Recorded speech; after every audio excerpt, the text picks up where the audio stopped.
এই গল্পটি আপনার জন্য। হ্যাঁ, আপনাকে বলছি। এক জঙ্গলে এক ভরত পাখি বাস করত। ভরত পাখিটির মধ্যে দারুণ একটা প্রতিভা ছিল।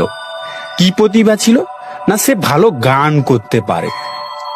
এক কৃষক ওই জঙ্গল দিয়ে হেঁটে যাচ্ছিল বাক্স ভর্তি কেঁচো নিয়ে। তো ভরত পাখি কৃষককে জিজ্ঞাসা করলো, কৃষক ভাই, কোথায় যাচ্ছ আর তোমার বাক্সর মধ্যে কি আছে? কৃষক জবাব দিল, আমার বাক্সর মধ্যে কেঁচো আছে, আমি বাজারে যাচ্ছি, কেঁচো বিক্রি করে কিছু পালক কিনে বাড়িতে নিয়ে যাব।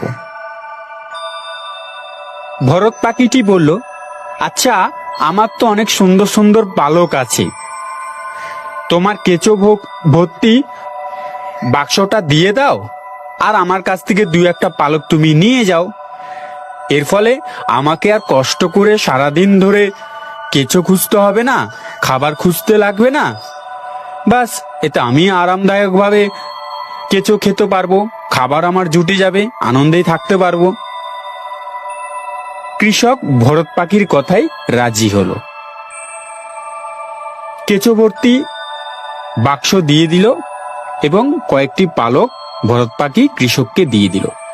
কৃষক মনের আনন্দে বাড়ি চলে গেল। এই রকম ভাবে কয়েকদিন চলতে থাকে। তারপরে একদিন হঠাৎ দেখা যায় ওই ভরত পাখির গায়ে যত পালক ছিল সমস্ত পালক ওই কৃষক নিয়ে চলে গেছে। এখন ভরত পাখিটি দেখতে সম্পূর্ণ কুৎসিত এবং আগের মতন উড়তে পারে না, আর মন মরা হয়ে থাকে, গান করে না। একদিন ভরত পাখিটি মারা গেল। এই গল্প থেকে আমরা কি শিখলাম? এই গল্প থেকে শিখলাম, আমরা যারা কর্মহীনতায় ভুগছি, মানে কর্ম করব না, বাপের হোটেলে, মায়ের হোটেলে, অন্য কারোর উপর নির্ভরশীল হয়ে যারা জীবন যাপন করছি, এটি হলো ভরত পাখির মতন একদিন সেই রকম হাল হবে। আজকে আমাদের সমাজে, আমাদের দেশে বা আমাদের ওয়েস্ট বেঙ্গলে এরকম কিছু চলছে। মানুষের কর্মহীনতায় ভুগছে, মানুষের কর্ম নেই। কি করছে? মাসে মাসে তুমি টাকা পেয়ে যাবে, এই রকম যে জিনিসগুলো হয়। এবং যে সমস্ত ছেলে মেয়েরা বয়স হয়ে গেছে, 21, 22 বছর, 25 বছর হয়ে গেছে, বাবার হোটেলে বসে খাচ্ছে, এরা সেই দিনই বুঝবে যেদিন মাথার উপর থেকে ছাদ চলে যাবে। এই ভরত পাখির মতন হাল হবে। তাই দয়ায় নয়, বসে বাবার হোটেলে বসে নয়, নিজের অকাত নিজেকে তৈরি করে, নিজের কর্ম নিজেকে কাজ করে, পরিশ্রম করে, অর্থ উপার্জন করে নিজের স্বপ্নকে পূরণ করতে হবে। তবেই স্বপ্ন পূরণ হয়।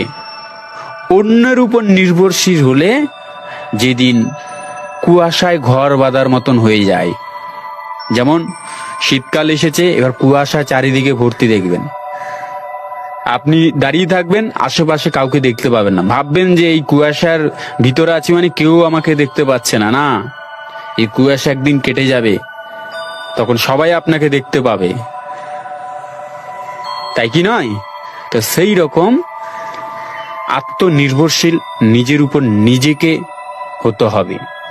তবে গিয়ে দেশ বদলাবে, দেশের অর্থনৈতিক বদলাবে, দেশের মানুষ সে তার যে স্বপ্ন, তার যে যা কিছু জীবনের চাহিদা, সমস্ত কিছু সে নিজে পরিশ্রম করে নিজে মেটাতে পারবে।